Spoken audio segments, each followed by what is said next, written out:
Oh, hi guys. Ever heard the story about Elijah and Mama? Let's call her Mama Meshach. It's an interesting story. So Mama Meshach is going to church, and then she meets Elijah. Elijah is not the character in the Bible, you know. Elijah is a lay reader in church. You know how they carry some kabag as they go. And so as they are walking together going to church, they pass by this cobbler's place. So the cobbler is like, "Hey, Mama Meshach, ile kiatu ulileta hapa ishonwe, unafaa uchukue because I'm going on a journey. I'll be away for 2 weeks." There is a pull and push between the cobbler and Mama Meshach.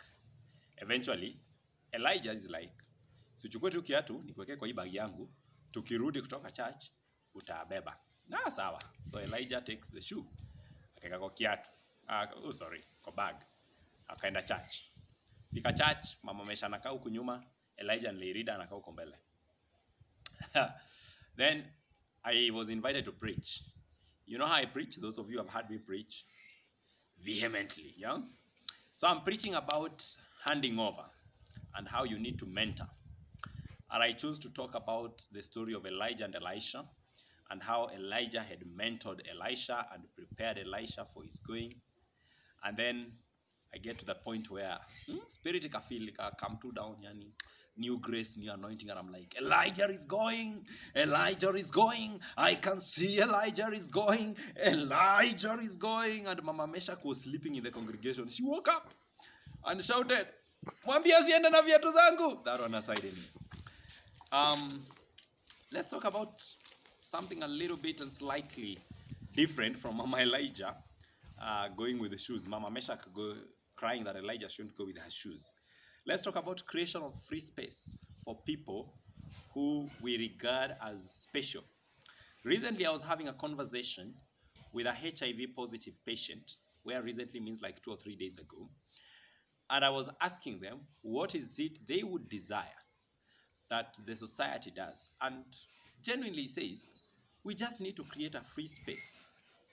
We should stop this story and idea of creating a special space for people with a disability, a special space for persons with some uniqueness in their ideologies, special place for people living with HIV and AIDS, special place for people who are suffering from some kind of conditions. I'm still quoting my good friend.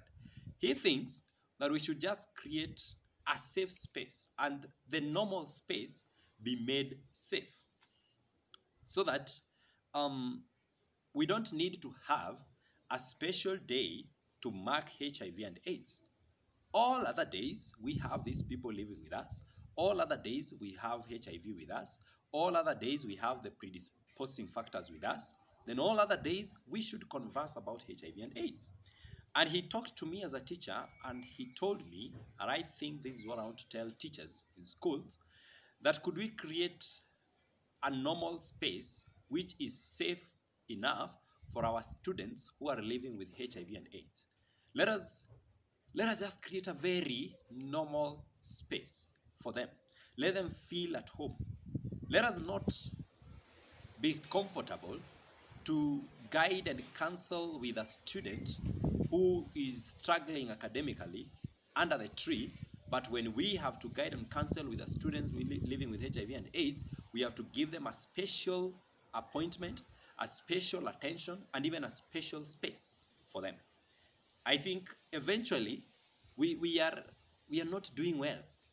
And so if we really would desire that we create space that is safe enough, that is welcoming enough, that is nice, that is acceptable, that provides the comfort, both psychological and the physical comfort that a HIV patient would need, then I think we need to have a basic normal space, not a special space for these people. And maybe we need to extend that thought to all other areas, not just persons living with HIV. let's talk about persons living with disability. We don't really need to create a safe space for them.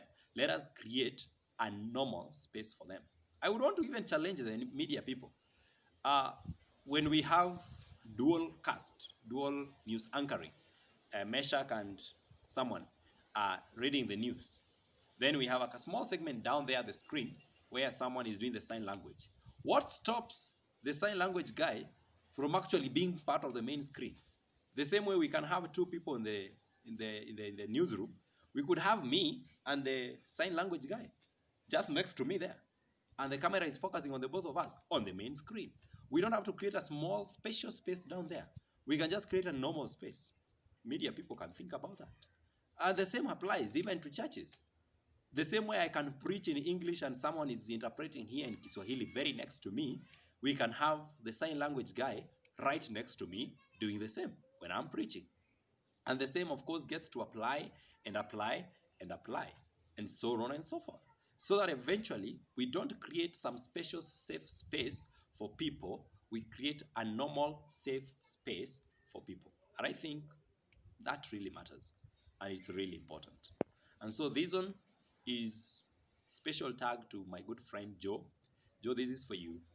We will, the best of our abilities, the best of our knowledge, God being our helper, try to create a normal space for persons living with HIV and AIDS. Because eventually, as I would like to say, we the people means all the people, including persons living with HIV and AIDS and children coming from single parent families. Subscribe to my YouTube channel, Meshach Omhaka Kenya, Facebook, Meshach Omhaka Kenya, Twitter, Meshach Omhaka Kenya, Instagram, Meshach Omhaka Kenya. We the people, all the people. Thank you.